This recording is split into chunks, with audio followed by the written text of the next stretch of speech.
Helen Dewdney fights for consumer rights. Meet consumer champion Helen Complaining Cow Dewdney. Consumer expert Helen Dewdney.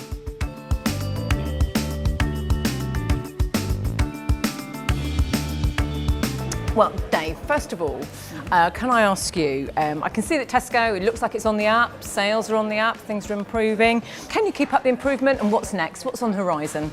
If you receive service that's over and above good, do you always give feedback? Not always, but I really try to. It's such a good point. I'm really glad that you raised this, actually. So have you ever had to complain about a hotel? I probably should have. The TV wasn't working. And I really should have complained at the time, but I didn't stiff upper lip sort of thing. Why did you not complain? I actually felt guilty about complaining. You felt guilty?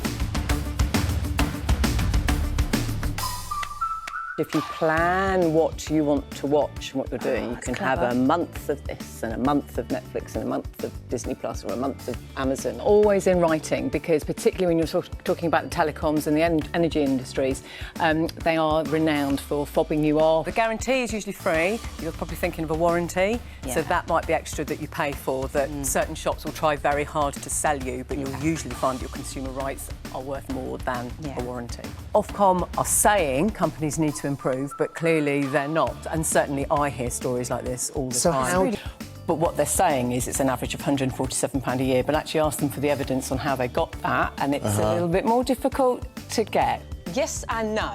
When they aren't, it's because it's an unfair contract. It's the venue who's cancelled, so the venue should be paying up. Tell them what you think of their processes, and then maybe if more people complain about the expiry date, they'll get rid of them. The Odeon cinemas have got the Silver Cinema initiative for the over 60s, and so for prices from £3.50, you can go and see your film, but also get free tea and biscuits. That would be a consequential loss, so that you would go to the ferry company and say, this is a consequential loss. I've now lost this as well. That link will take you to probably a copycat site that might look like your energy provider, it might look like the Ofgem site, and it will get the details from you and it will fleece you. CEOs are very unlikely to respond personally, but it will escalate the matter. It does go to a different level. It usually goes to an escalations team. When I spoke to the Rail Ombudsman this week, they're saying that, in fact, if they get the evidence that people have clearly booked these things before the strikes were announced, that they are giving that back in sometimes partial and sometimes full refunds. It's not a satisfactory quality.